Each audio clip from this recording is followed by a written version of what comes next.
Chapter 06. Janji. Awan tebal yang sebelumnya menutupi langit mulai menyebar.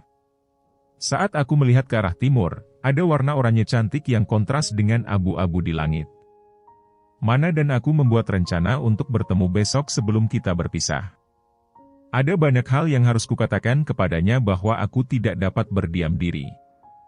Meraih payungku dari tas kecilku, aku membukanya dan berlari melewati area perumahan berwarna oranye jingga.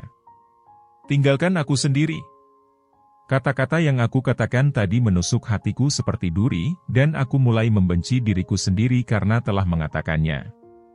Penyesalanku berubah menjadi perasaan gelisah di hatiku yang membuatku berlari lebih cepat lagi. Ketika sampai di sekolah, aku berhenti berlari. Kudengar suara para siswa. Suara ping dari sebuah bola bisbol dipukul, dan suara instrumen musik tiup dari band di kejauhan. Miyano membolos sekolah, dia takkan berada di sini. Aku terus berlari. Aku mengambil rute rumahku yang biasa, berbelok di tikungan dan berlari di sepanjang dinding blok batu. Segera, aku melihat gedung apartemen bertingkat tinggi. Aku menemukan rumah yang memiliki pintu dengan tulisan, Miyano, tertulis di atasnya. Darahku berdebar-debar di pembuluh darahku. Ini adalah rumah berlantai 2 dengan atap genteng, dan dinding luarnya begitu tua sehingga warnanya yang krem telah memudar. Tepat di sebelah rumah adalah garasi beratap timah, tapi tidak ada mobil yang diparkir di dalamnya. Yang bisa kulihat hanyalah sebuah sepeda gunung berwarna biru tua yang diparkir di sudut jalan. Di atas sepeda, nama Takeshi Miyano ditulis dalam spidol permanen, ditulis dengan huruf besar. Aku menyeka keringatku dengan belakang tangan kiriku, yang masih memegang payungku, dan dengan gugup menekan tombol di interkom. Aku menunggu beberapa detik, tapi tidak ada yang menjawab. Aku mundur selangkah dari rumahnya, dan melihat lagi di jalan perumahan yang sedang aku jalani. Tak ada tempat tersisa untuk pergi, dan aku tak bisa pergi kemanapun bahkan jika aku mau. Aku sudah kehabisan napas dari tadi dan lututku gemetaran, tubuhku sudah berada pada batasnya. Sungguh menyedihkan betapa lemahnya diriku.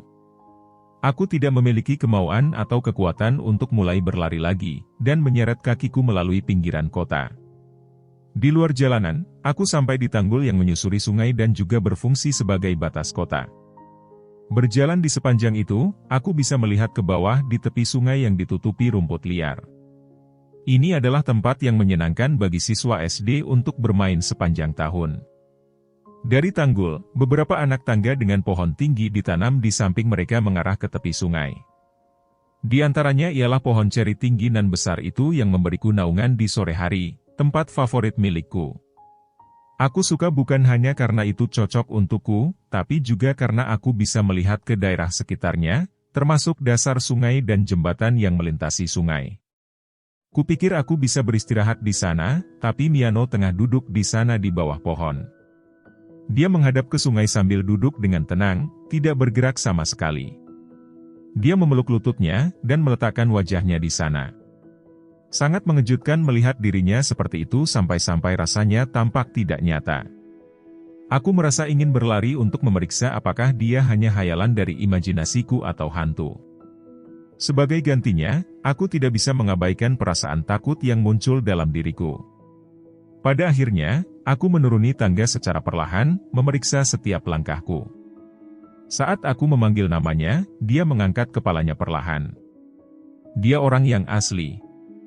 Aku merasa lega, sebelumnya aku melihat wajahnya dan mulai khawatir.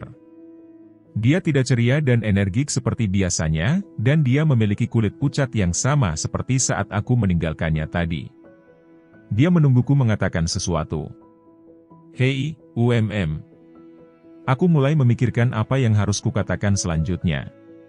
Aku tahu ada hal lain yang harus aku katakan, tapi aku malah bertanya padanya apa yang ingin aku ketahui. Apa kau sudah tahu bahwa gantungan beruang itu milik mana? Alih-alih menjawab pertanyaanku, Miyano berdiri tegak dan menawariku duduk di kaki pohon. Duduklah di tempat teduh, katanya. Setelah sedikit ragu, aku menutup payungku dan bersandar di batang pohon. Nampaknya ini menjadi pilihan yang tepat.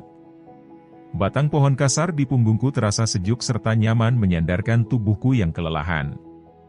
Miyano melangkah keluar dari tempat teduh.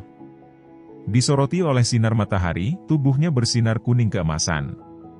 Awalnya, dia memulai dengan punggungnya menghadap padaku, kupikir itu adalah gantungan kunci milikmu. Tapi kau membuat wajah yang lucu saat kau melihatnya, jadi aku pikir itu adalah milik Mana. Sejujurnya, aku melihat dia mencari sesuatu sebelum kau menemukan gantungan kunci itu. Kupikir kau bisa mengembalikannya sendiri padanya. Mengapa kau tahu kalau gantungan itu ada 2? Tanyaku. Maksudku, dia menatapku seolah ini bukan hal yang aneh. Ini gantungan kuncimu, tentu saja aku tahu tentang itu. Aku tidak tahu bagaimana membalas pernyataannya. Dia ingat gantungan kunci yang ada di tas orang lain? Sungguh aneh sekali. Apa boleh buat kan, karena itu selalu ada di tasmu. Namun, kau melepasnya baru-baru ini. Aku merasa panas langsung membanjiri wajahku. Apalagi aku langsung menatapnya dan aku tak tahu apa yang harus kulakukan. Kau memiliki ingatan yang bagus, kataku, berusaha mati-matian untuk mengatakan sesuatu yang baik. Dia tersenyum padaku. Senyum lembut yang belum pernah kulihat selama di sekolah. Bahkan orang sarkastik seperti aku bisa mengerti bahwa itu bukanlah senyum palsu.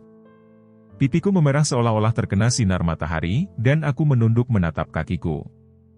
Aku menggali tanah coklat di bawah mereka dengan ujung sandalku. Aku tidak tahu kenapa. Aku tak tahu sama sekali mengapa dia menyukaiku, meski sekarang aku yakin dia tidak hanya bercanda mengenai hal itu. Dia melihat ke atas langit dan berkata, "Aku selalu berpikir kalau kau itu adalah orang yang menakjubkan. Kapanpun ada yang bertanya tentang alergimu, kau hanya meladeninya, seperti, ya, aku punya alergi. Ada masalah dengan itu, kau selalu, bagaimana bilangnya ya? Menjadi dirimu sendiri?"